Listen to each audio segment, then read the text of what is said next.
Cari Shalom, bien-aimés dans le Christ, cet extrait vous est présenté par le Finish Work of Christ Ministries, autrement nommé Centre de Christ. Soyez encouragés pendant que vous écoutez.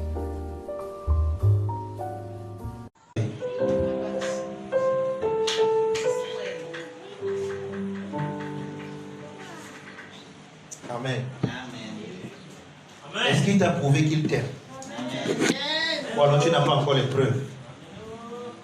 As-tu besoin de preuves de son amour? Hein?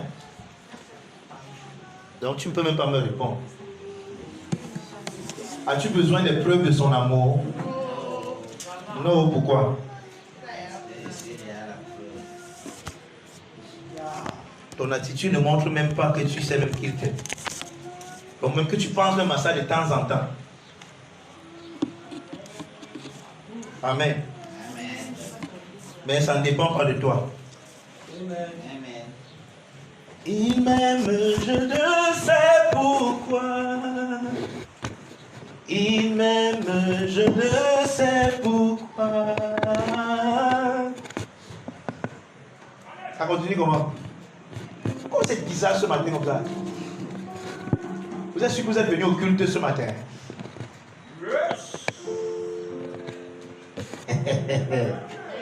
Quand vous avez une telle attitude, ça veut dire que j'ai seulement envie de fermer ma Bible et dire que Finish Work of Christ Ministry, dévoilé amplement et on rentre.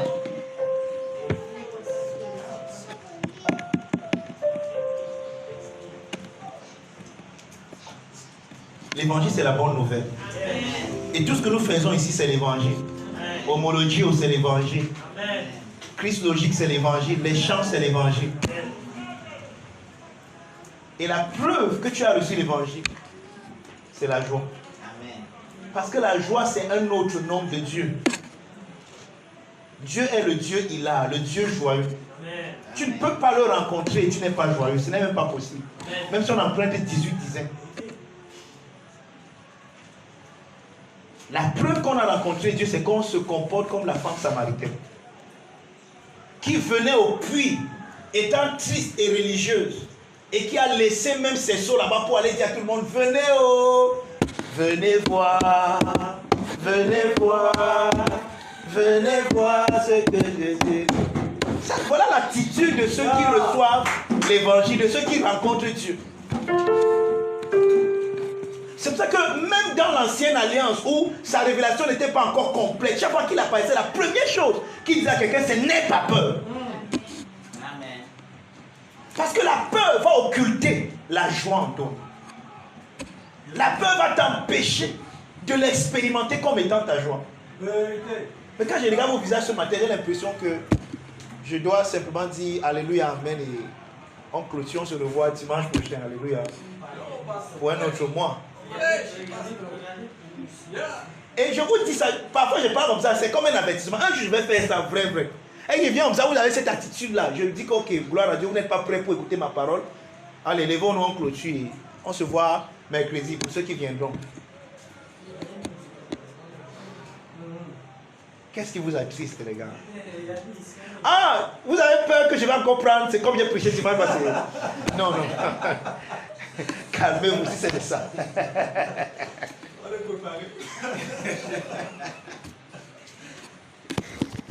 C'est pas tous les jours qu'on chauffe quand même.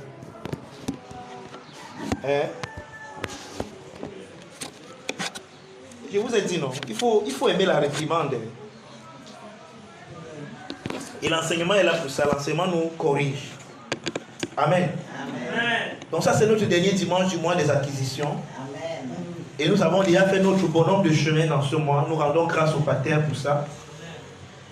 Et nous avons dit que nous insistons sur deux choses. Nous mettons l'emphase sur deux choses.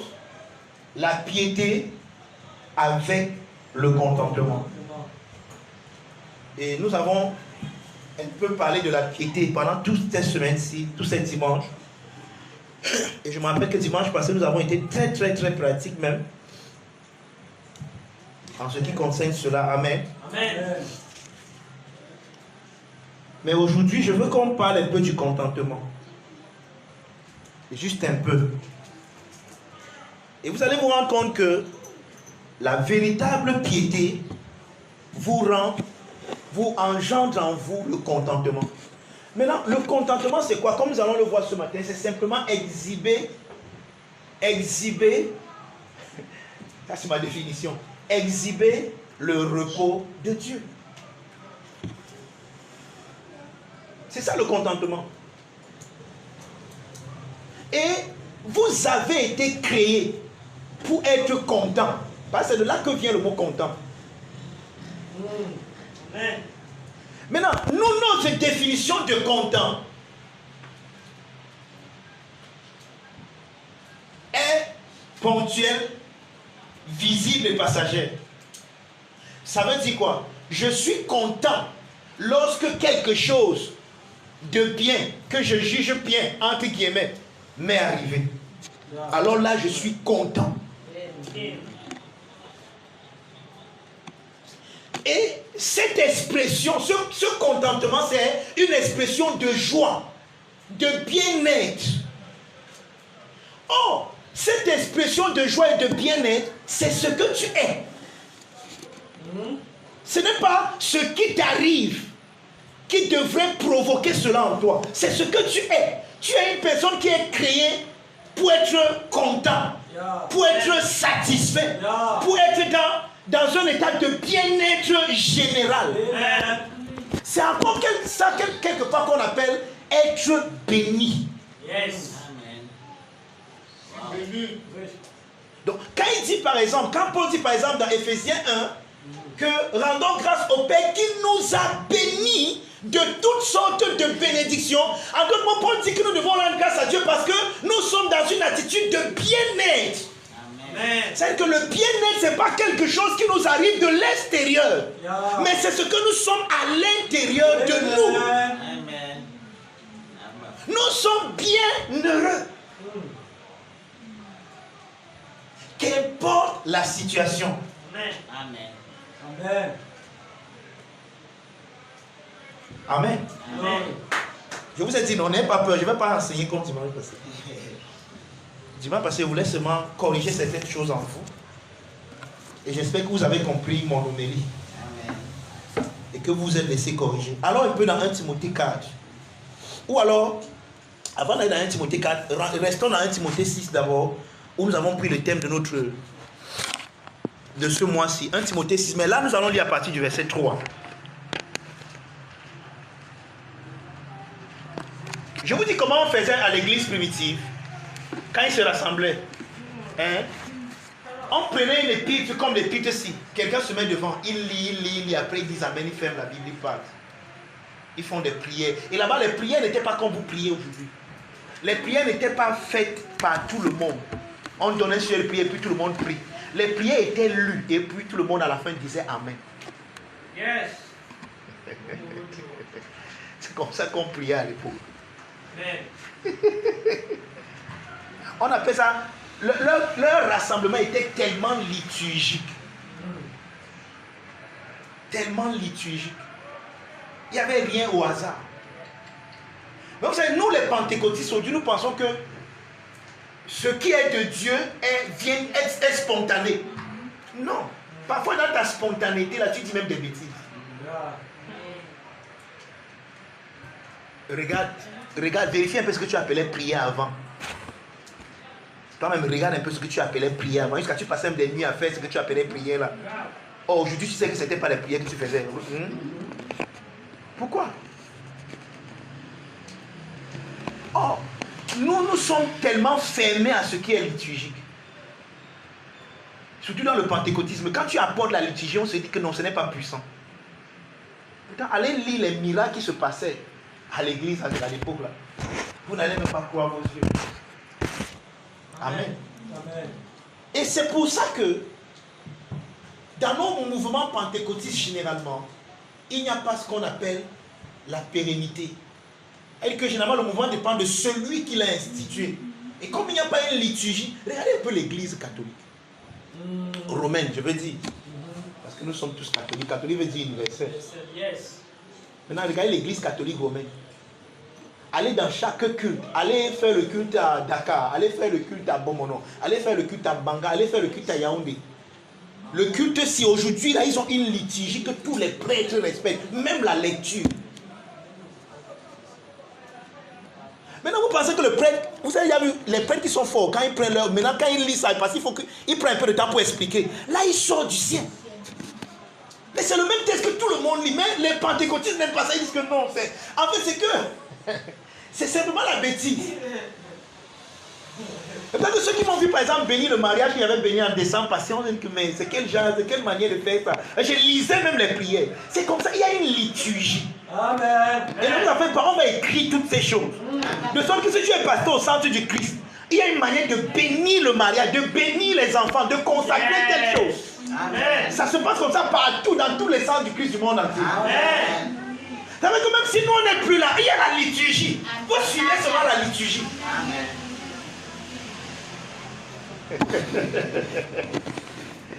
Pourquoi si vous pensez à seulement maintenant, vous ne pensez pas à demain. Amen. Amen. Donc, je dis ça pourquoi? Parce que parfois, nous ne lisons même pas beaucoup. Parfois, nous prenons juste un verset d'une épître comme celle-ci. Mais parfois, on ne parle pas. Or, l'épître, si pour comprendre le contexte, je me suis rendu compte de ça l'autre jour quand il préparait l'enseignement. Qu'en réalité, on devrait lire tout le chapitre 6 même. Pour comprendre même ce qu'on appelle la piété. Parce que c'est de ça dont Paul parle dans tout le chapitre 6. Amen. Mais tu vois, quand nous lisons seulement le verset 6, comme on l'a fait, et que vous lisez seulement le verset 6, sans le mettre dans son contexte, vous n'allez pas comprendre de quoi il parle.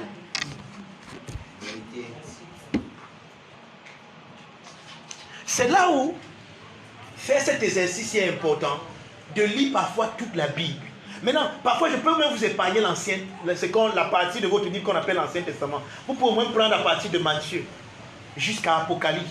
Faites un effort de lire comme ça, donc comme un roman, tout le tour, Matthieu jusqu'à Apocalypse, même 3 fois par an. Ça va pas, je crois en 3 jours tu peux finir tout ça. Sérieux. En 3 jours tu peux finir Matthieu jusqu'à Apocalypse. Vous me regardez comme ça. Bon, en une semaine. Oui. Ouais. Et imaginez que vous lisez comme ça 3 fois. C'est ça qu'il y a certains passages quand vous dites qu'il y a dans la Bible, vous dites que ça n'existe pas. Est-ce que vous savez qu'il y a des gens qui pensent que elle, toi, le ciel t'aidera, c'est dans la Bible? Vous savez qu'il y a des gens qui pensent que c'est un verset biblique.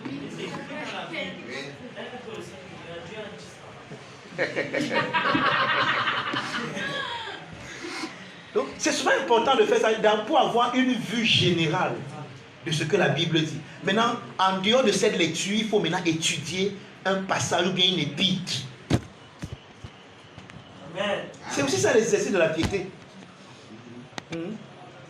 Par exemple, j'espère qu'ici vous ne faites pas les trucs que nous on faisait avant quand on était. Et que tu prends la Bible, tu dis Père, au nom de Jésus, parle-moi aujourd'hui.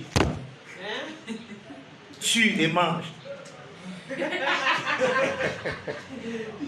Après, dis que non, tu es quoi? Non. Après, tu vas et fais de même. Quand tu vas comme ça, tu vas embrouiller ta vie. Parce que ça, ce n'est pas un livre. La Bible n'est pas un livre, c'est une bibliothèque. C'est pour ça que ça vient de Biblia. C'est un amas, c'est une compilation de livres. Et chaque livre a un auditoire spécifique. D'accord? Il n'y a que quelques livres ici qui s'adressent à toi. Spécifiquement, donc qui ont été écrits pour toi.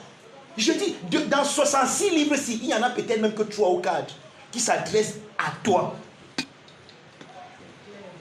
Les autres livres ne s'adressent pas à toi. Mais tu peux tirer instruction parce que ce qu'on dit à ceux à qui on disait ça, tu peux appliquer ça, tu peux prendre la leçon et appliquer ça à toi aujourd'hui. Ce n'est que l'application où ça peut te servir. Mais ne dis pas ça comme c'était une lettre que Dieu t'a écrite. Il y a rien qui dit que la Bible c'est la lettre que Dieu a écrite à l'homme. Ce n'est pas vrai, c'est faux. La lettre que Dieu t'a écrite, c'est son Fils. C'est la parole vivante. C'est lui qui est venu révéler le Père. Ce n'est pas un livre qui révèle le Père. La lettre que Dieu a envoyée à l'humanité s'appelle Jésus-Christ. Ce n'est pas une Bible. Quelqu'un me comprend? Ce que nous disons ce matin est important. Hein. Même si vous prenez ça avec les pincettes comme je vois là. C'est important. Donc, n'abordez pas ce livre comme si c'était... Parfois même pour comprendre un passage, il faut lire les autres passages qui vous permettront de comprendre ce passage. Et il y a des livres que si pour le moment vous les lisez, ils vont plutôt même vous embrouiller, vous ne comprendrez rien. Vous avez besoin que quelqu'un vous explique. Vous voyez, nous devons avoir l'humilité de l'eunuque éthiopien qui était en train de lire et Philippe lui pose la question, tu comprends? Il dit, comment il va comprendre si personne ne l'explique? Mais aujourd'hui, nous avons tellement des sabitou qui pensent que non, on n'a pas besoin des pécages. L'Esprit de Dieu habite en chacun. Et ça, c'est le fort des pentecôtistes. Il ne sait pas comment ils prennent le Saint-Esprit. Il ne sait pas à quoi ils jouent, comment ils disent ce qu'ils appellent le Saint-Esprit. Le Saint-Esprit n'est pas un esprit de désordre, mais un esprit d'ordre. Et parfois dans la Bible, on a dit que le Saint-Esprit a dit, pourtant c'est une autorité qui a dit, une voix autorisée qui dit. Quand la voix autorisée parle, c'est le Saint-Esprit qui a parlé. Amen. Quand par exemple dans Acte 11, lorsqu'on était en train de consacrer Paul, on dit que le Saint-Esprit a dit, mettez-moi à part Paul et Barnabas. Le Saint-Esprit à part, ce n'est pas que l'Esprit a ouvert le ciel, le firmament si, et puis il a parlé, mettez-moi à part Paul et Barnabas pour l'œuvre à laquelle. On dit, hé, le Saint-Esprit, non. Le Saint-Esprit s'incarne à travers les hommes et il parle à partir des hommes. Amen. Et quand tu reconnais ces hommes comme étant des bouches par lesquelles on appelle ça les oracles de Dieu, alors c'est le Saint-Esprit qui t'a parlé à travers eux. Yes. Amen. Et c'est là aussi l'un des pièges aujourd'hui que nous avons avec cette histoire des réseaux sociaux. Où nous ne venons plus dans les assemblées des saints, mais nous pouvons écouter, je ne sais pas moi, suivre le culte en ligne. C'est bien. Si tu ne peux vraiment pas te rassembler avec les autres, c'est bien. Mais ce que nous on a ici, vous ne pouvez pas avoir ça en ligne. Amen. Parce que Dieu ne nous rassemble pas seulement pour nous dire quelque chose. Ce que nous profitons dans un rassemblement comme celui-ci, ce n'est pas juste les paroles qui sortent là. C'est même la communion avec les saints. C'est pour ça qu'on appelle ça koinonia, le rassemblement des saints. Et dans ce rassemblement, il y a l'énergie divine. On dit que là où 2 ou 3 sont rassemblés en mon nom, je suis au milieu de ça. C'est-à-dire que c'est dans le rassemblement que la jésuitude de Dieu se manifeste encore plus. Yes.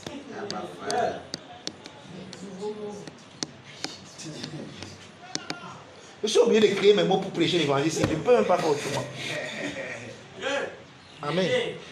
Je suis obligé d'utiliser le français mangouanique pour prêcher l'évangile. Sinon, je ne pourrais pas le prêcher. Donc, allons-y dans 1 Timothée 6. Vous êtes là? Hein? Je vais lire à partir du verset 3. Si quelqu'un enseigne de fausses doctrines et ne s'attache pas aux saines paroles de notre Seigneur Jésus-Christ et à la doctrine qui est selon la piété.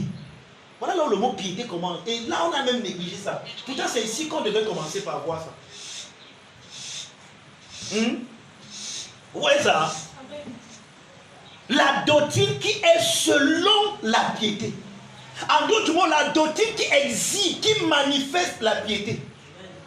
C'est-à-dire que ta piété dépend de la doctrine que tu as.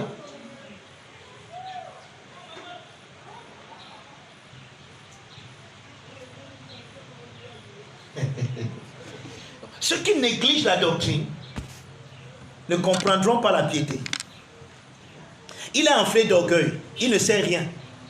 Il a la maladie des questions oiseuses et des disputes de mots, d'où naissent l'envie, les querelles, les calomnies, les mauvais soupçons, les vaines discussions d'hommes corrompus d'entendement, privés de la vérité, et croyant que la piété est une source de gain. Tu vois, ici, Paul est en train d'utiliser. Paul était un homme vraiment trop sage. Tu comprends pourquoi? Même Pierre dit que les choses que notre frère Paul parle, qui sont difficiles à comprendre, que les hommes insensés tordent le sens. Paul ici est en train d'utiliser une figure de style qu'on appelle mettre à côte 2 oppositions. Je ne sais pas comment vous appelez ça en français. Mettre à côte 2 choses qui s'opposent apparemment. Regardez, il dit au verset 5 que les vaines discussions d'hommes corrompus d'entendement, privés de vérité et croyant que la piété est une source. Donc il dit que ces hommes-là croient que la piété est une source de gain. C'est ce qu'ils croient. Maintenant, au verset 6, Paul va dire quelque chose qui t'a à corroborer ça, mais il va expliquer ce que ça veut dire. Et c'est ça le thème de notre mois. Amen. Donc, il dit qu'il y a des gens qui pensent que la piété est une source de gain. En d'autres mots, ils pensent que la piété c'est une source pour eux de gagner quelque chose. Ils pensent que leur relation avec Dieu c'est pour eux un moyen d'exploiter les autres pour gagner. De façon égocentrique, c'est ce qu'il est en train de dire ici. Et maintenant il dit au verset 6 que c'est en effet une grande source de gain que la piété, mais il ajoute quelque chose, avec le contentement. Donc, ceux qui pensent que la piété est une source de gain, ils disent que oui, vous avez raison. Mais justement, vous ne comprenez pas que la piété est une source de gain. Mais le gain là n'est pas un gain égocentrique, n'est pas un gain narcissique. C'est un gain qui est accompagné d'une vertu qu'on appelle le contentement. Donc la différence entre les deux passages là, c'est qu'ici il a ajouté le contentement. Donc la piété est une source de gain si on a compris le contentement.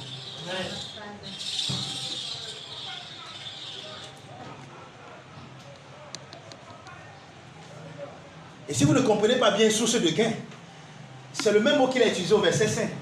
Il dit que certains hommes croient que la piété est une source de gain. Gain comment? Prenez l'exemple des pharisiens et des sadducéens. Comment est-ce qu'ils utilisaient la piété pour gagner? Par exemple, est-ce que vous savez que dans le temple, il y avait la monnaie du temps? En fait, je ne sais pas si c'est ça, les systèmes bancaires ont commencé à l'église. C'est pour ça qu'il y a certains thèmes techniques que l'apôtre Paul utilise dans le but d'expliquer le salut aux Juifs, que si vous ne comprenez pas, vous n'allez pas comprendre. Par exemple, que vous avez été racheté à un grand prix. Et comme les gens ne comprennent pas ce genre de thème technique, ils se posent la question maintenant, si on nous a dit que Jésus a payé un prix pour nous avoir, maintenant il a payé le prix, maintenant la question maintenant se pose, il a payé le prix à qui? C'est là où les gens ont sorti dans la situation pénale que soit il a payé à Dieu parce qu'il ne pouvait pas payer au diable, parce qu'il est plus grand que le diable, ainsi de suite. Pourquoi? Parce qu'ils n'ont pas seulement compris ce qu'on appelle le rachat. C'est un thème technique, le rachat. Et si tu ne le comprends pas, tu ne comprends. Oh, Paul explique ça. Paul, vous savez, Dieu, à travers la Biblia et à travers tout ce qu'il a inspiré pour écrire, ils utilisaient le langage de leur époque. Yes. C'est pour ça que même Jésus parle de chasser les démons. Pourtant, Jésus ne croit pas aux démons comme eux ils croyaient. Mais dans le but de communiquer avec eux, il était obligé d'utiliser un langage qu'ils peuvent comprendre. On appelle ça en communication le cadre de référence. Yes. Yes. Sinon, il devait utiliser des mots qui ne vont pas comprendre. Quand Jésus parle de l'ecclésia, Jésus n'a pas créé l'église. Jésus n'a pas créé un nouveau mot. Quand vous pensez que dans l'église, l'Assemblée nationale là-bas c'est l'église. Maintenant, ok. J'ai dit que l'Assemblée nationale c'est... Donc nous sommes l'Assemblée nationale. Yes. Amen. Amen. Vous comprenez ça? Ouais. Quand vous ne comprenez pas de telles choses, vous n'allez même pas comprendre le bien fondé d'un rassemblement comme celui-ci. Vous pensez que non. Je demandais à Ligue. Aussi là-bas, est-ce que tu ne vas pas voir le pasteur en gueule que pourquoi tu n'es pas venu? Hey, quand tu manques une session à l'Assemblée nationale, tu pénalises ce que tu représentes, qui t'ont voté. Parce que ce sont leurs droits que tu peux défendre. À l'Assemblée nationale, on défend les droits, on invite. Parfois, depuis que mon président est là-bas, j'aime souvent suivre leur session là-bas. Avant, ça ne m'intéressait pas ce qu'il faisait là-bas. Mais depuis que mon président est là-bas, j'aime souvent suivre leur session. Parfois, on invite un ministre et tu défends ton budget. On te pose des questions, on te titille. On dit que ministre de tel, peut-être de l'eau et de l'énergie. Pourquoi il n'y a pas de l'énergie dans les quartiers? Pourtant, tu avais promis telle chose. On te titille, tu dis, tu défends ton budget. Tu défends ce qu'on t'a donné. Et ceux qui sont les députés représentent ceux qui les ont votés. Donc c'est un peu comme si c'est la communauté qui partait juger le ministre. C'est ce qu'on fait dans l'Assemblée. C'est le mot là que Jésus dit que je bâtirai mon ecclésia. Maintenant on a cru que Jésus dit qu'il va bâti un rassemblement religieux où les gens vont venir t'appeler, alléluia, allez, ils vont prendre leur cerveau, mettre à la porte. Et on me dit que venez avec les machettes, on va tuer les démons. Allez, feu! Et le type là. Qu'est-ce qui n'a pas marché?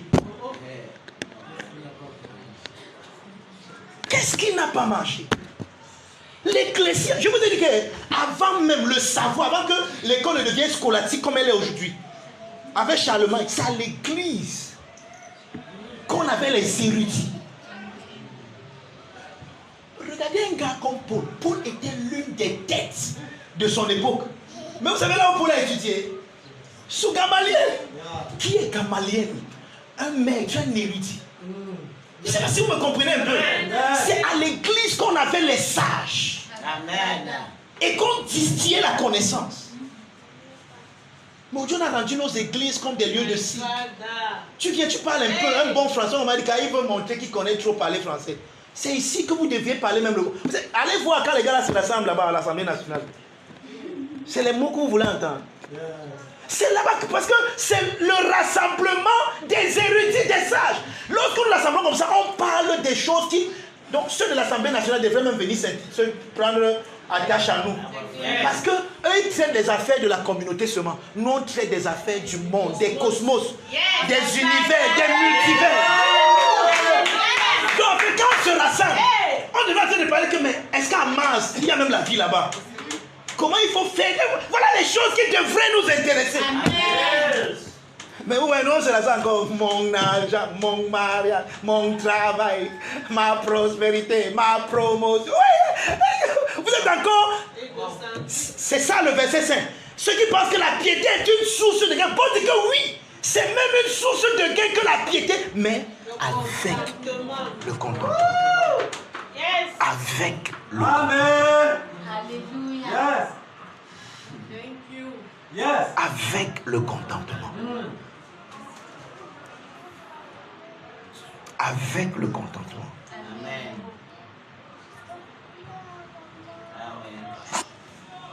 Je me suis rendu compte d'une chose. Tu ne seras jamais content jusqu'à ce que tu saches qui tu es.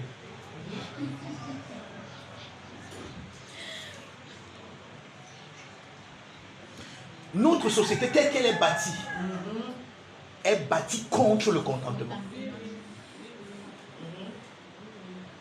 Parce que nous sommes insatiablement à la poursuite d'un pseudo-succès. Ou alors, comme mon frère a utilisé, gain. Et nous nous rendons compte que non. On se dit que si je franchis ce palier, je suis à l'aise. Mais dès que tu franchis ce palier, tu te rends compte qu'il y a un autre palier. Tu dis que voilà, j'ai franchi ce palier, mais je ne suis pas autant à l'aise que je voulais être à l'aise. Jusqu'à ce que je franchisse un autre palier. Tu franchis dans cet autre palier, tu te rends compte que il y a encore. Et c'est pour ça que je vous ai dit ici un jour, je ne sais pas si vous avez suivi, que aussi longtemps que vous êtes et que vous serez, vous ne serez jamais dans ce sens satisfait. Vous savez pourquoi? Parce qu'il y aura toujours un vous plus grand que ce que vous êtes maintenant. Amen. Et vos 120 ans, 200 ans, 300 ans, vous n'avez même pas dit Amen. Vous ne croyez pas que vous aurez ce fait. Vos 400 ans ne suffiront pas pour dévoiler cette personne. C'est pour ça qu'il vous faut toute l'éternité. Quelqu'un me comprend? Amen. Donc, aussi longtemps que vous êtes dans la notion de faire pour être, vous ne serez jamais content. Or, le mot content, quand vous le regardez en grec, ça vient d'un mot grec qui veut dire être autosuffisant.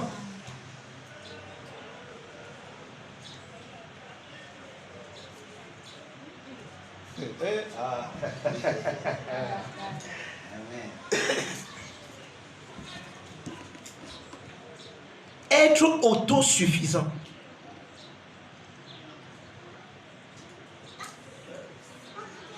Être satisfait. Au point où tu n'as besoin de rien d'autre. savez quoi? Il y a à 2 reprises où Dieu a eu ce genre d'homme sur la terre. Mais la première fois, ça a été de courte durée. Lorsque vous lisez le rapport de la Genèse, surtout le second récit de la création, parce que j'espère que vous savez qu'il y a 2 récits de la création dans le livre de la Genèse. Vous vous rendez compte que quand Elohim, les dieux, et ça le mot Elohim, les dieux a fait, Elohim créa, les dieux créa, pas créer. C'est un autre sujet. Quand Elohim a façonné l'homme le 6e jour, vous allez voir encore que quand il fait les autres choses, le rapport qu'il donne c'est que c'est bon, il dit que c'était bon, il dit que c'était bon, il y a eu un soir, il y a eu un matin, ce fut le premier jour, il dit que c'était bon, il y a eu un soir, il y a eu un matin, ce fut le deuxième jour, il dit que c'était bon, il donne le... Mais quand il a créé l'homme, on dit qu'il a dit que c'était très bon. Et dès qu'il a créé l'homme, bam, il est entré dans le repos. Et je vais vous expliquer 1000 fois ce que le repos là veut dire. C'est pas comme si tu étais fatigué du travail. Non, le repos c'est que quand il a regardé l'homme, il a été pleinement satisfait de ce qu'il a fait. Qu'il a déposé toutes choses pour ne que contempler ses dons. Et faire en sorte que ce qu'il ressent, cette satisfaction, a mené l'homme à se voir comme lui, Dieu, il le voit. C'est pas qu'il a tiré l'homme dans son repos. En d'autres mots, de sortir du 6e jour pour entrer dans le 7e jour, qui est le jour du repos. Vous allez vous rendre compte que la spécificité de ce 7e jour, c'est qu'il n'y a ni matin, ni soir, ni matin. C'est le seul jour où il n'y a ni soir, ni matin. Amen. Parce qu'en réalité, c'est un jour qui devait être éternel. C'est un jour qui ne devait pas finir. L'homme devait vivre dans la satisfaction totale dans laquelle celui qui l'a créé se trouvait lorsqu'il l'a créé. Il a tiré donc l'homme dans son repos. En d'autres mots, l'homme devait être satisfait de lui, dans de la satisfaction de celui qui l'a créé.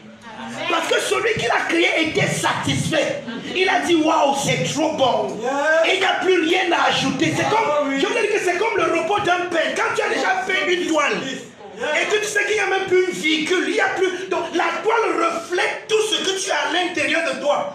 Tu déposes le pinceau et tu t'assois et tu regardes et tu es satisfait. C'est ça qu'on appelle le repos. Amen. La toile reflète ce qui est en toi. Or, qu'est-ce qui est en Elohim? Faisons l'homme à notre image, selon notre ressemblance. En d'autres mots, l'homme qui est créé, qui est fait, est à l'image de Dieu. Dieu est autosuffisant. Dieu est content.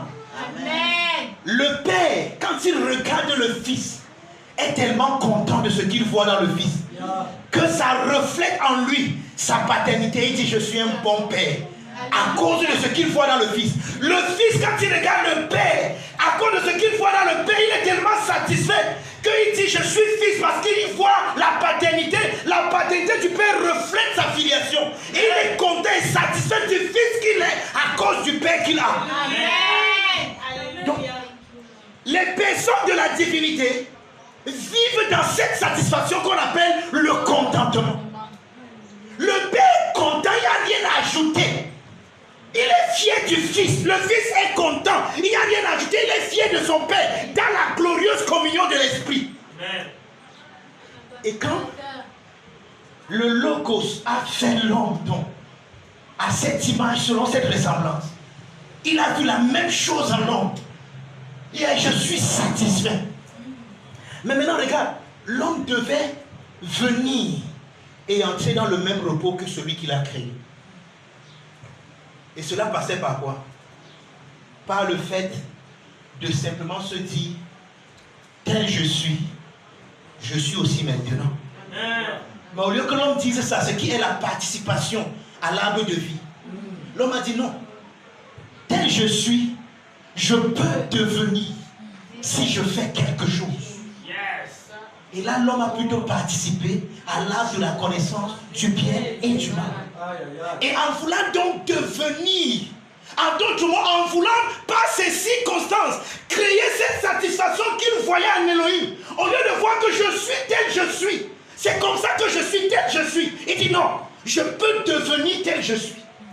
Je peux créer mes circonstances et être content. Si j'ai un emploi, je serai content. Si je me marie, je serai content. Si j'ai telle chose, je serai content. C'est ça la participation à l'arbre de la vie, au concept du bien et du mal. Chaque fois que tu mets ta satisfaction et que tu mets une condition venant de tes performances, tu es en train de manger le fruit de l'arbre de la connaissance du bien et du mal. Oui, ça peut créer une certaine satisfaction, mais qui est éphémère. C'est pour ça que ceux qui pensaient que non, c'est le mariage qui va les rendre contents, vous vous êtes rendu compte que ce n'est pas ça, non? Bon, si tu n'es pas encore rendu compte, tu vas te rendre compte bientôt. Ce n'est pas ça. Amen. Je ne suis pas en train de dire que c'est mauvais d'être marié. Non, c'est bien. Mais, je le dis souvent aux gens, si tu épouses une femme pour qu'elle te rende heureuse, tu as échoué dès le départ. Il n'y a aucune femme au monde qui te rendra heureux. Il n'y en a pas, elle n'existe pas. Si tu épouses un homme pour qu'il te rende heureux, tu as échoué. C'est-à-dire que tu peux mettre sur un homme ce que Dieu seul peut faire pour toi. Et quand il dit même peut faire, je suis en train de mal dire ce que Dieu seul a fait de toi. Parce que tu es heureux. Tu es satisfaite. Mais tu ne sais pas seulement dépendre de cette satisfaction parce que tu la mets en adéquation avec des choses autour de toi. Non. L'homme n'avait rien fait. C'est pour ça qu'il est créé le 6e jour. C'est le 6e? Oui. Hein? Le 6e jour. Il est créé le 6e jour parce qu'il n'a plus rien à faire. Tout a été fait. Tout ce qu'il doit faire, c'est enjoy ce qui a été fait. Mais toi, au lieu que tu enjoy, tu dis que non, Seigneur, je vais faire. Je dis que chacun de nous crée son monde. Et dans ce monde, nous voulons être satisfaits. Non, tu ne peux pas. Voilà le voleur du contentement. L'arbre de la connaissance du bien et du mal. Je vais faire et je serai. Parce que n'oubliez pas, c'est l'arbre de la connaissance qu'on mange. Vous avez déjà mangé ce qu'on la connaissance. Vous avez déjà mangé la connaissance. Le fruit qu'on appelle la connaissance. On mange. D'autres ont dit que c'était la peau. On n'a pas dit que c'était la peau, on dit que c'était la connaissance. Alors, on mange la connaissance comment? Vous savez comment on mange la connaissance? Donc, comme vous êtes en train de manger ce matin, comment vous êtes en train de manger? Vous savez que vous êtes à table ce matin. Bon appétit en passant. Bon appétit. Merci. Enjoy your meal. Vous êtes en train de manger la connaissance. Oh, vous mangez ça comment? En écoutant, en acceptant, en acquiesçant, en reconnaissant, en disant amen. Oh, c'est vrai. C'est comme ça qu'on mange la connaissance. Donc, Adam a écouté une autre voix en dehors de la voix d'Élohim. Et c'est cette voix que nous écoutons chaque fois. Et cette voix lui disait que regarde, ce que tu vois, tu n'es pas encore jusqu'à ce que tu fabriques ça toi-même. Alors le jour où tu mangeras, c'est là où tu seras. En d'autres mots, je dérive mon identité de ce que je mange. Vous savez qu'il y a des gens qui ont ce genre de christianisme aujourd'hui, non? Bien aimé, il sait même quel genre de christianisme, ça, tous les jours, le tapioca, tu bois tapioca, matin, midi, soir, du 1er au 31, c'est même quoi? Et quand tu bois le tapioca, il m'a dit que ne me laisse pas seul. Sans toi, je ne suis rien. Bien, comment chanter? Ne m'abandonne pas au Seigneur, oh, aie pitié. Et si tu manges le shawarma aussi chaque jour, le mocha glacé, les saumons, on m'a dit que oh oui, le Seigneur est bon. Mais oui, le Seigneur est bon. Il a fait pour nous des merveilles. Mais oui, tu vois, que ici la bonté du Seigneur dépend de ce qui t'arrive, de ce que tu manges, des circonstances de ta vie.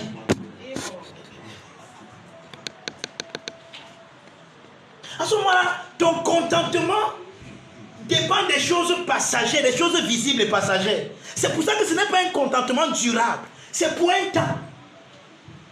Tu es content pour un temps. Comme par exemple, si on vous pose la question, qui de vous est toujours content de son sexe? Non, jamais. Hein? Qui de vous peut se lever chaque matin et dire hey, j'ai eu le sexe, mon frère, au ménage. Donc maintenant tu te lèves. Monsieur Pano, tu te lèves et dis que ma Karine, tu sais que j'ai eu le sexe.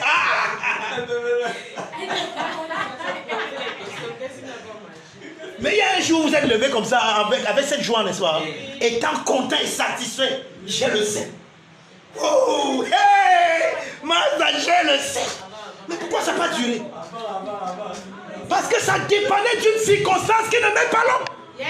C'est pour ça que Paul nous dit quelque chose dans 2 Corinthiens 4 à partir du verset 16. Il dit c'est pourquoi nous ne perdons pas courage. Quand bien même notre homme extérieur se détruit, Amen. notre homme intérieur se renouvelle de jour en jour. Il dit que car nos légères afflictions du moment présent produisent pour nous au-delà de toute mesure un poids éternel de gloire. Car nous regardons, hey, ma soeur, car nous regardons non pas aux choses visibles. Non, attendez, les choses visibles c'est quoi? Mon corps se détruit, c'est ce qu'il a dit au verset 16. Quand bien même mon corps se détruit, c'est ça le visible. Mais pas que nous ne regardons pas aux choses visibles, mais aux choses invisibles, car les choses visibles sont passagères, mais les choses invisibles sont éternelles. Ne peut être content que celui qui est capable de regarder l'invisible.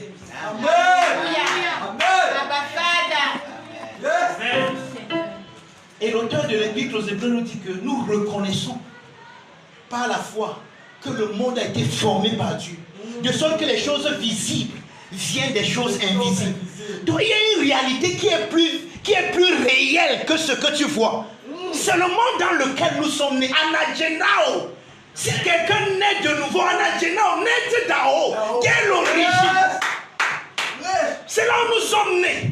Notre naissance est invisible. Amen. Mais pourtant elle est réelle. Amen. Il dit que c'est comme le vent. Le vent souffle où il veut. Tu en entends le bruit. Mais tu ne sais ni d'où il vient ni d'où il va. Tu es comme le vent. Nouma. Mais parfois nous ne vivons pas avec l'inspiration du vent. Non, nous voulons la tornade. Parce que la tornade, au moins on voit, c'est qu'elle on voit. Mais le vent, parfois ça te touche, tu ne sais pas que ça est en train de te toucher. Mais pourtant c'est ce que tu es. C'est ce que toute personne qui est née de Dieu est. Donc ne peut être content que celui qui est capable de regarder, de voir l'invisible. Allez demander à Père Moïse, il va vous dire. On dit dans Hébreux 11, à partir du verset 24, que quand Moïse devint grand, il refusa d'être appelé le fils de la fille de Pharaon. Les choses que nous on cherche. Non, toi tu ne veux même pas être le fils de la fille, tu veux même être l'ami de la fille. Non, non, peut-être même là-bas même c'est encore bien. Toi tu veux mettre le balayeur de la maison de la fille du Pharaon. Vous savez que tous ceux qui sont même Tchopchi à la présidence sont les grands. Quoi c'est qu'on appelle les Tchopchi? Non, même c'est toi qui laves les sous-vêtements du président. Tu es présidentiel parce qu'il y a des ministres qui viendront te voir. Peut-être.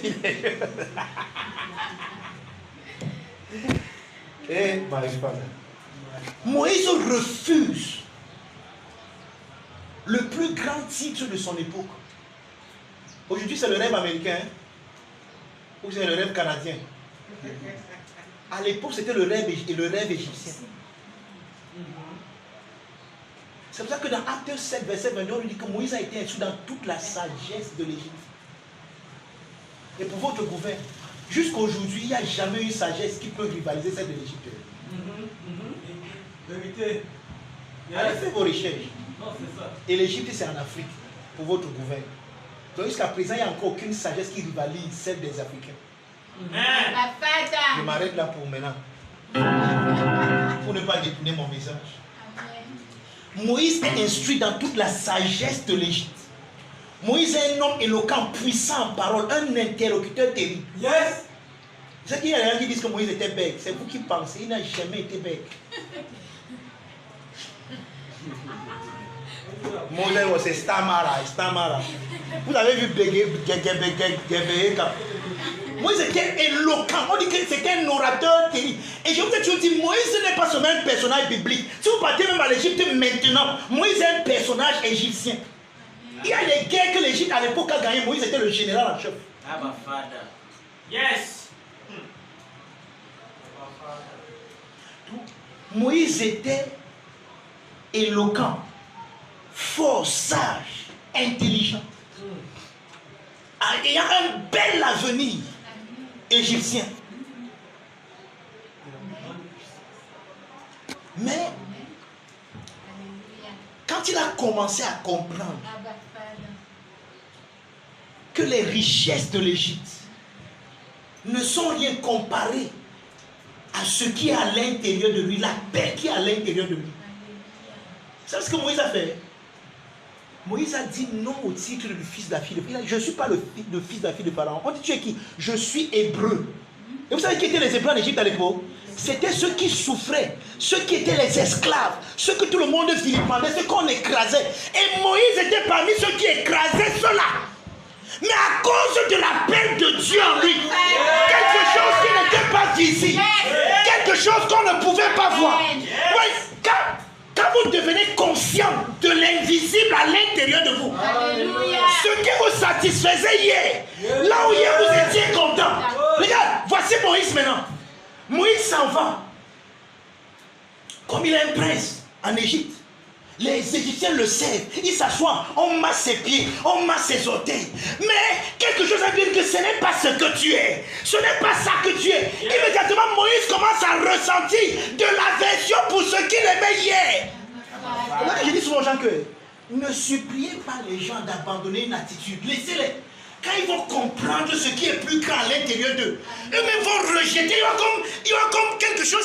C'est un automatisme. Ça fait comme si automatiquement tu commences à avoir de l'aversion. Tu rejettes ce qui hier te séduisait et était ton bonheur et ta joie.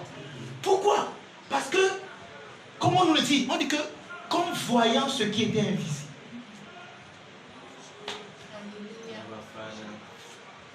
Amen.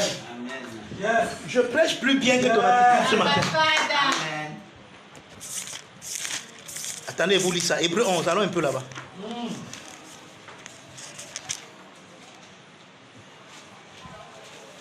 Bah, si j'étais au centre du Christ, vrai. C'est que j'ai au moins les amens ce matin. Amen. Mais comme je suis au semblant du centre du Christ ce matin, il n'y a pas de problème. Le vrai centre du Christ va s'élever. Il va naître de ses centres. Hébreu 11, je vais lire à partir du verset 24. C'est par la foi que Moïse, devenu grand. Qu'est-ce qu'on appelle la grandeur ici? Il faut même que je vous explique ça. Être grand selon Dieu, c'est être capable d'être touché par ceux dont Dieu est touché te concernant.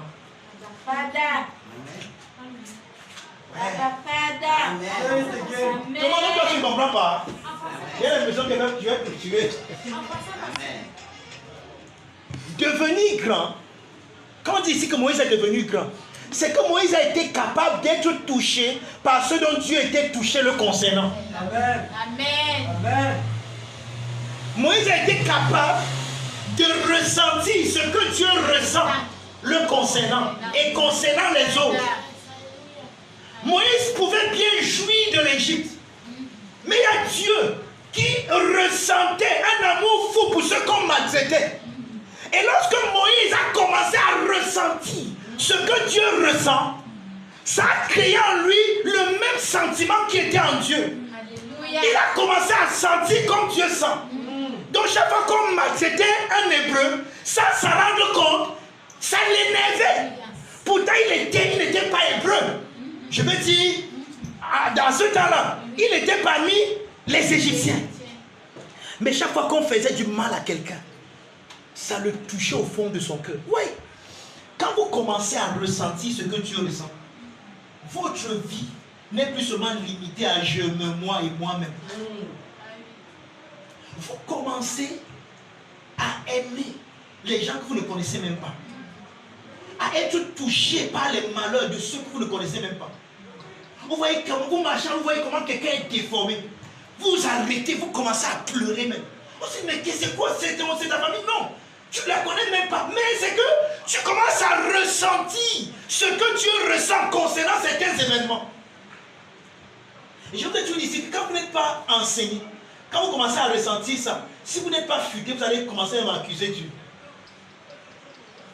Par exemple, vous marchez, vous voyez peut-être un accident et Quelqu'un est décapité. Oh mon Dieu. Seigneur, pourquoi ça? Tu es même où, non? Tu es en train de mal faire, tu ne comprends pas. Ce que tu ressens là ne vient pas de toi. C'est la même sentiment. Donc ce que tu as, le sentiment que tu as eu, ça t'a été, c'est le reflet de ce que Dieu ressent à ce moment quand il voit la même situation. Amen. Et maintenant, il sait que quelqu'un va poser la question, mais il est Dieu, pourquoi il ne change pas ça? Quand même tu es Dieu, non? Pourquoi tu n'as pas changé ça?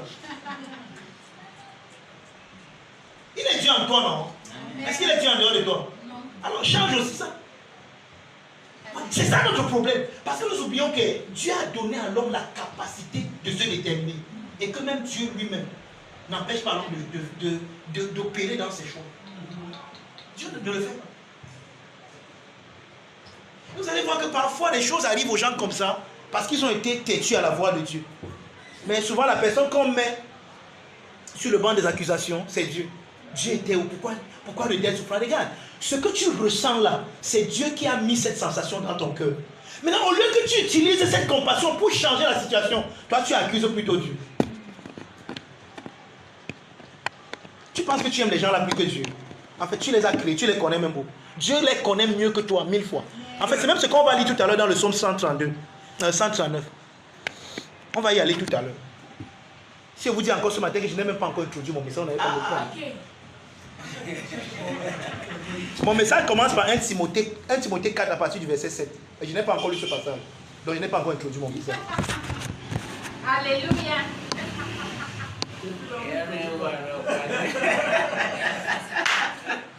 Amen.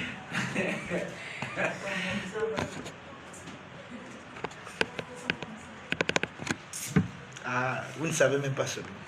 C'est vous qui m'amenez. C'est-à-dire que je veux ramener vos cœurs à écouter mon message ce matin. C'est tout ce que j'essaie de faire là depuis.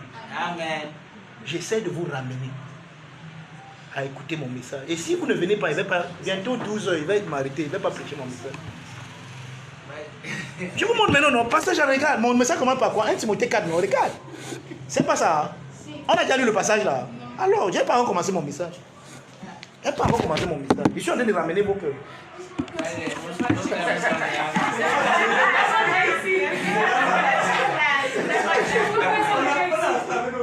Oh, ça veut donc dire quoi? Si je n'avais pas cet exercice à faire, à ramener vos cœurs, on serait dans le message. Ah oui. Vous comprenez pourquoi il vous dit que préparez-vous avant de venir. Je ne peux pas payer ça si vous n'êtes pas là. Je ne peux pas. J'ai besoin de vous pour enseigner ça. Et si vous pensez que j'étais déjà dans mon message, non. Non, je suis en train d'introduire mon message depuis.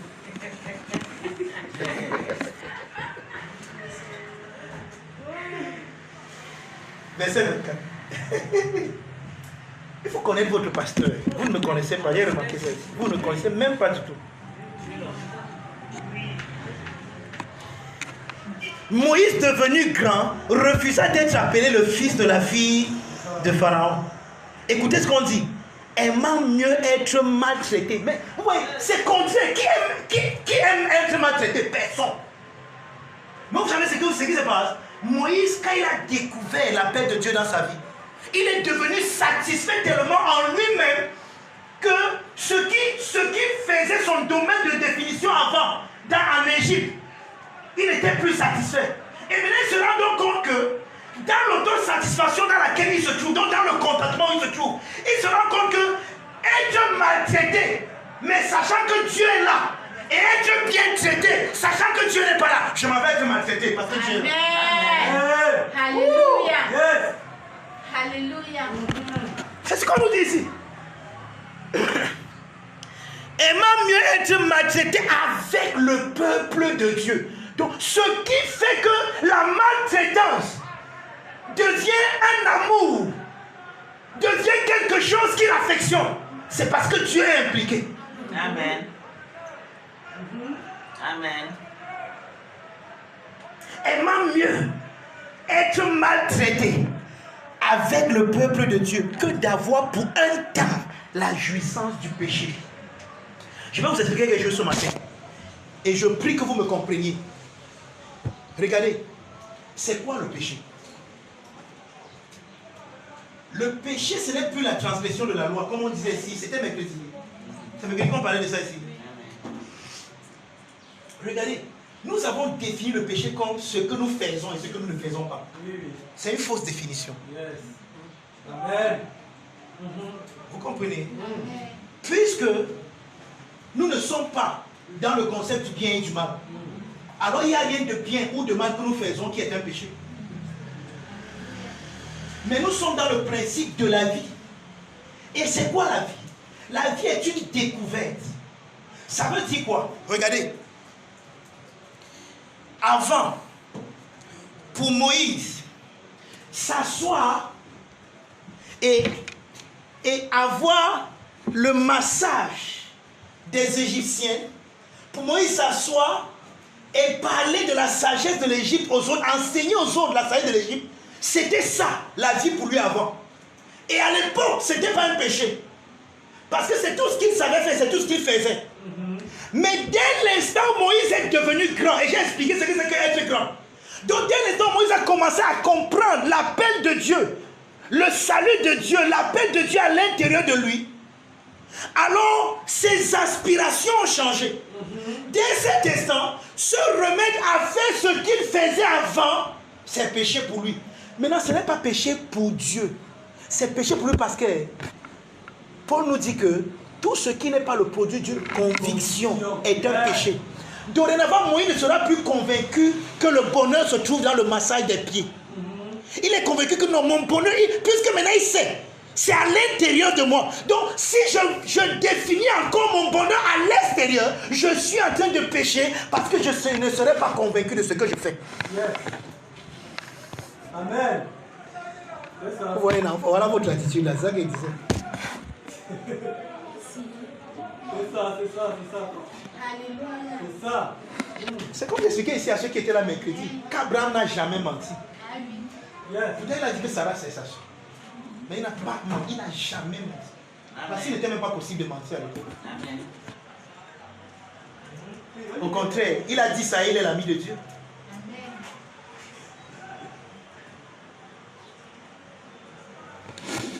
Ceux qui étaient là mercredi, vous savez. Amen. Bon, je dis ça pour les dimanchiens. Il n'a jamais menti. Peut-être il a dit que Sarah c'est sa soeur, ce n'est pas sa femme. Mais il ne mentait pas. Parce qu'il faisait ça pour être épargné, pour être sauvé. Et ce n'est pas un mensonge.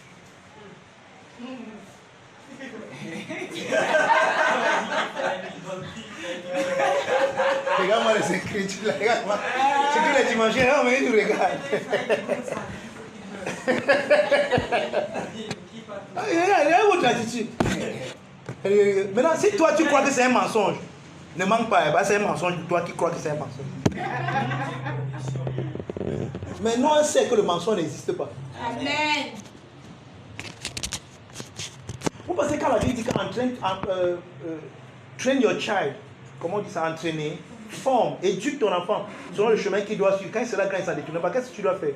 Généralement, les enfants mentent parce qu'ils ont peur. Vous savez ça? Yes. Vous savez ça? Oui. Quand l'enfant casse le verre, il va cacher parce qu'il a peur de toi. Mais quand tu apprends l'enfant à te faire confiance, il va venir dire que maman, vraiment, excuse-moi, quand j'étais en train de laver les assiettes, j'ai cassé ton verre, s'il te plaît, excuse-moi. Ok, mon fils, ça va. Tu fais Ézéchiel. Ça lui donne confiance.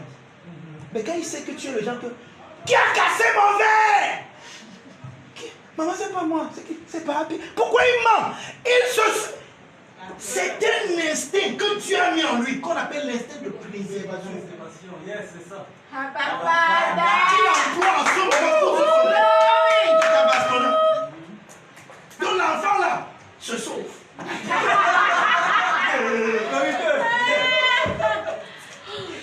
Gospel.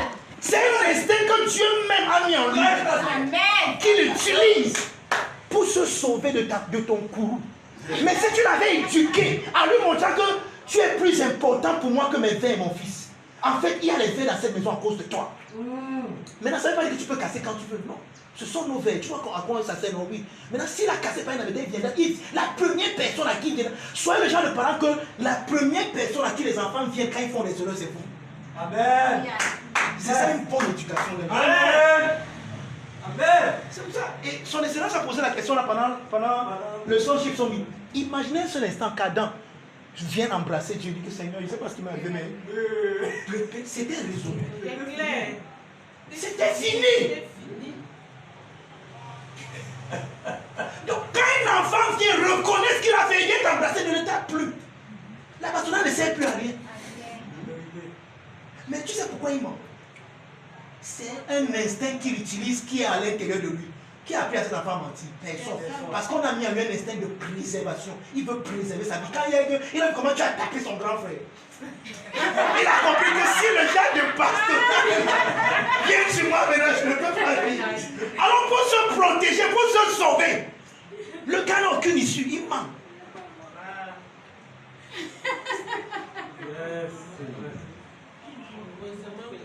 C'est toi qui as échoué dans l'éducation. Et ce n'est pas un péché. Non. Maintenant, tu dois plutôt lui montrer. Tu as l'instinct de préservation, mais voici comment tu dois utiliser ça. Alléluia. Hey. Vous avez dit que, mais pasteur, quoi l'instinct là, ça sert. C'est pour ça qu'il ne peut pas se mettre sur le balcon et sauter en bas.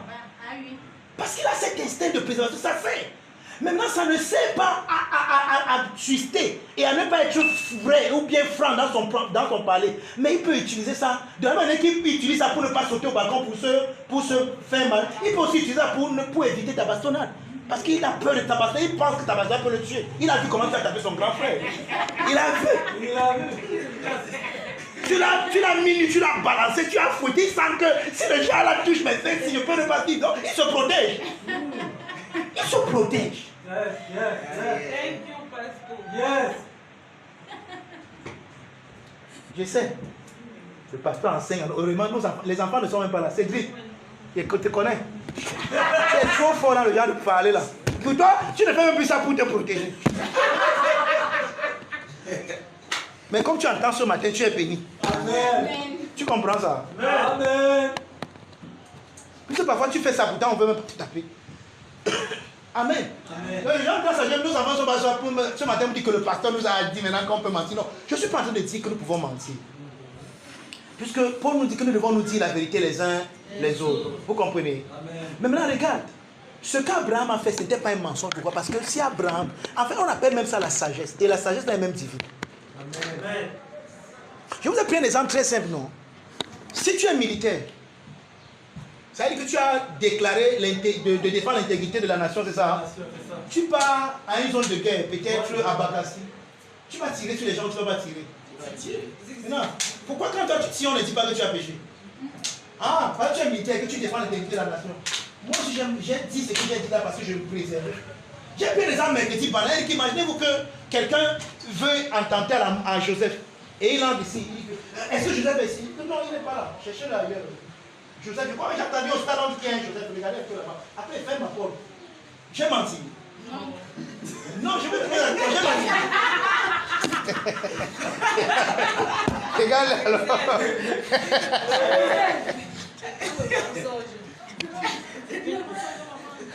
Pour toi, si c'est le mensonge, ne manque pas. Si c'est le mensonge, regardez, je vais vous dire quelque chose. Tout ce qui n'est pas le produit d'une conviction est un péché.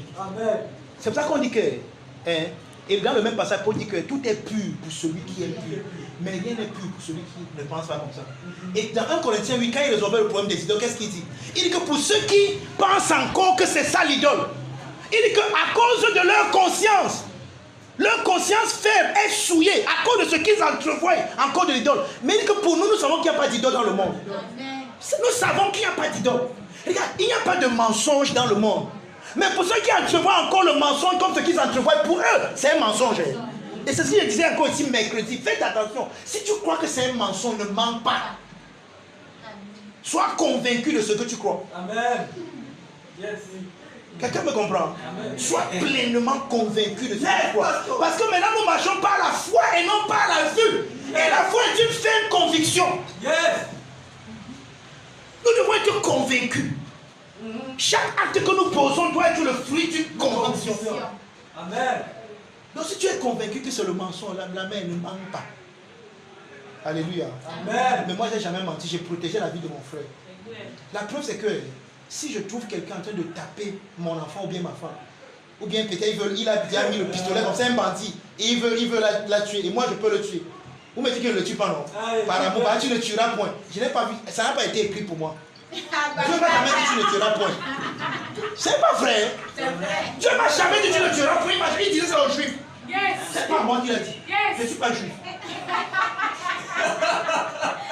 Alléluia. Je peux tirer sur toi avant que tu tires sur mon enfant. Je tire sur toi bien. Amen. Avec foi, en priant au nom de Dieu pour que je le lâche.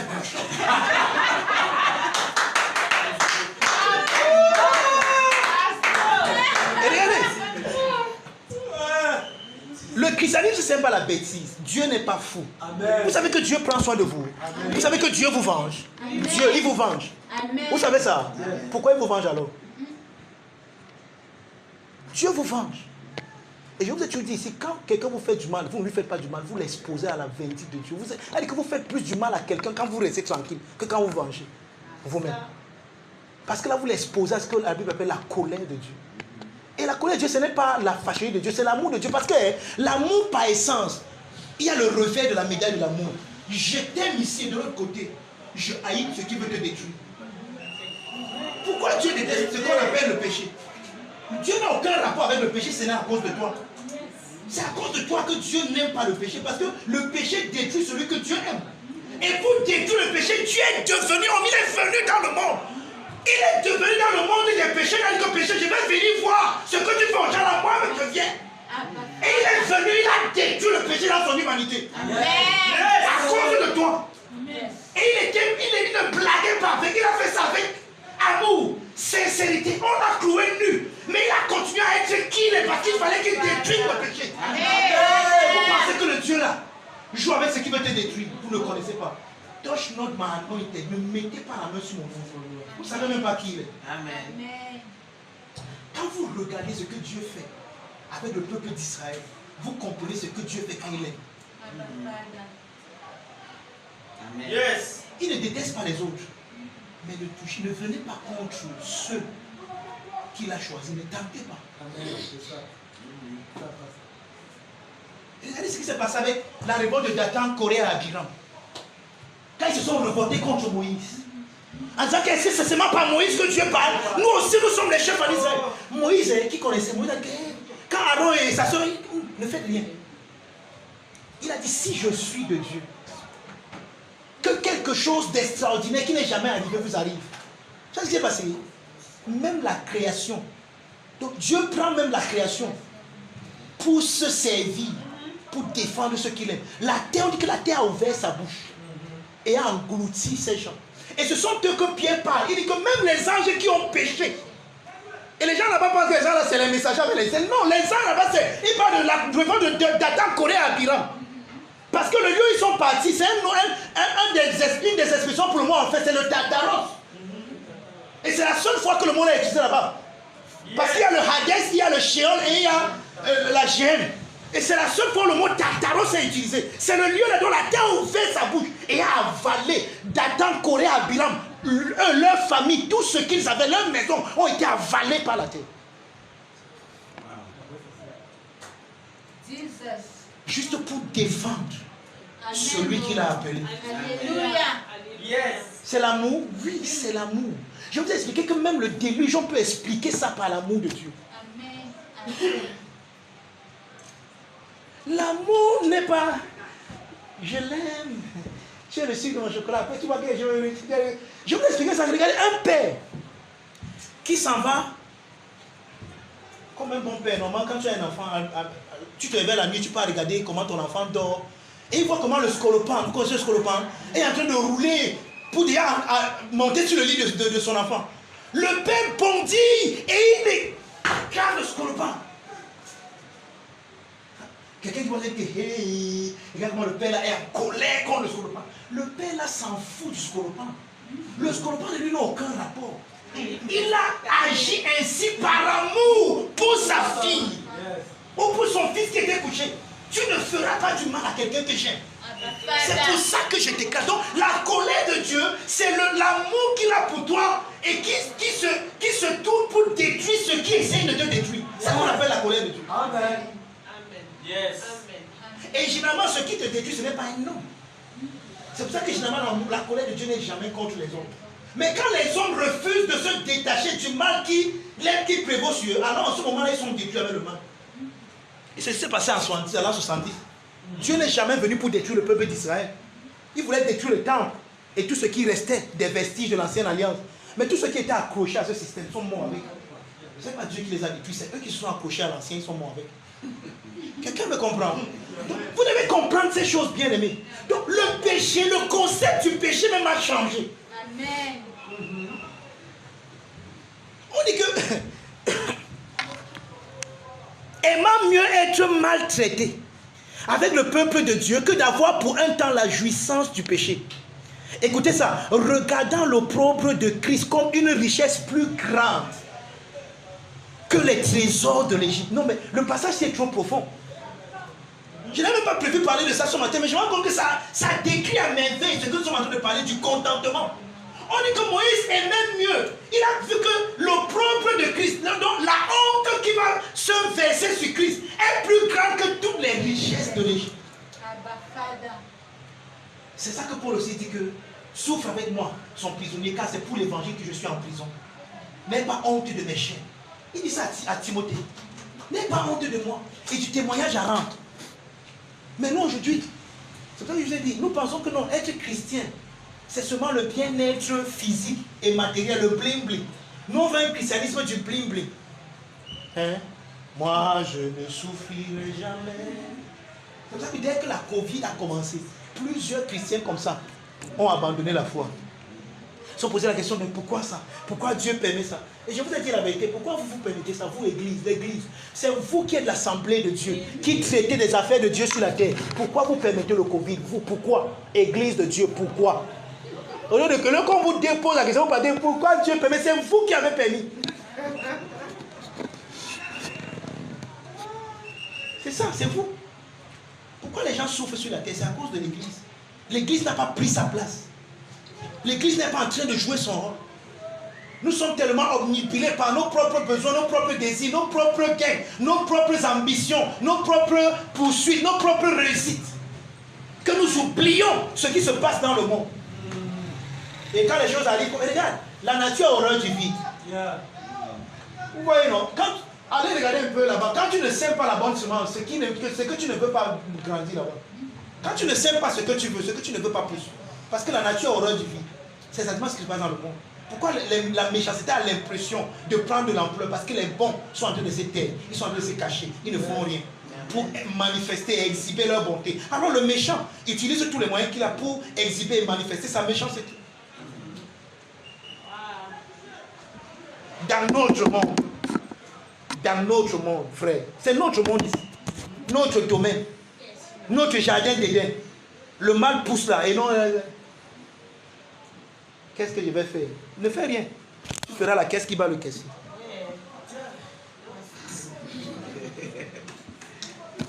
Amen. Regardez le verset 27.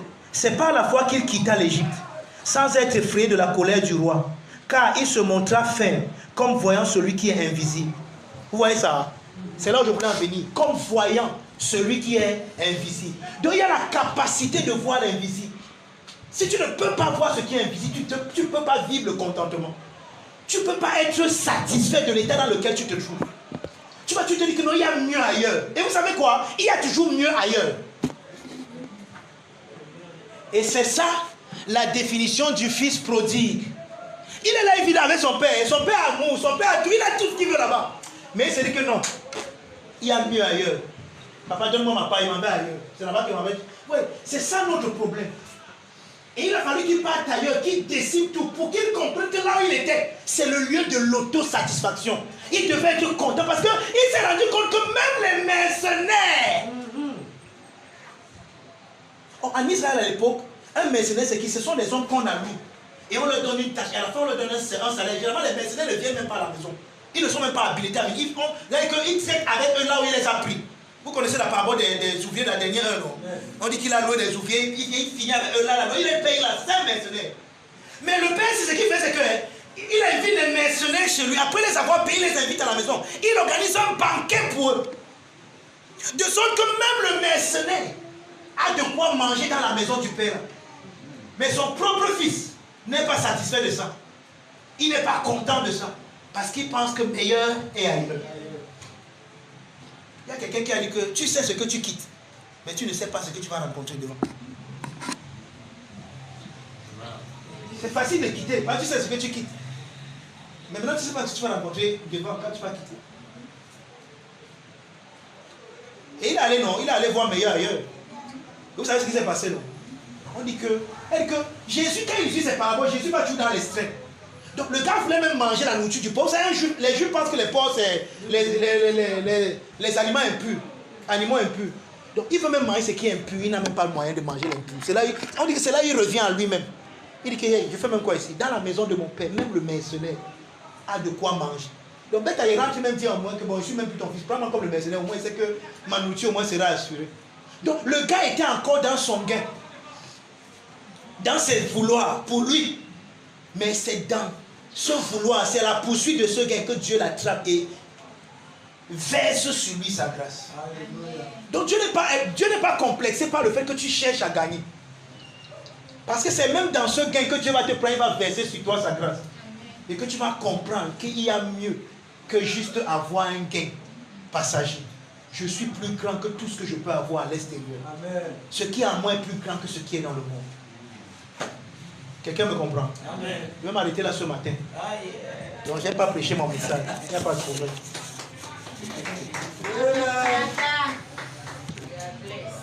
Je n'ai pas prêché mon message, mais j'ai prêché un autre message.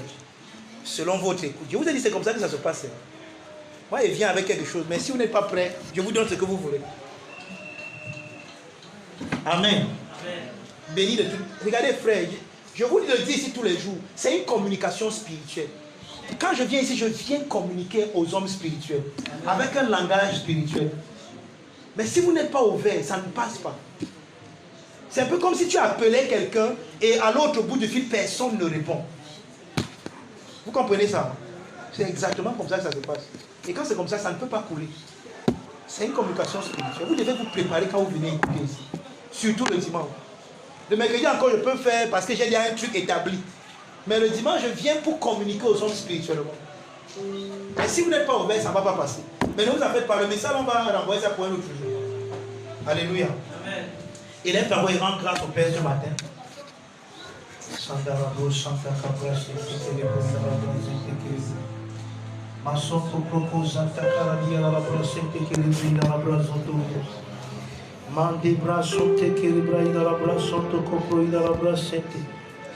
Ce programme vous a été présenté par le Centre du Christ, situé en face du lycée de Bonasama, à Bonabéry. Téléphone 697 91 04 34 675 01 49 32. Facebook Finish Work of Christ Ministries.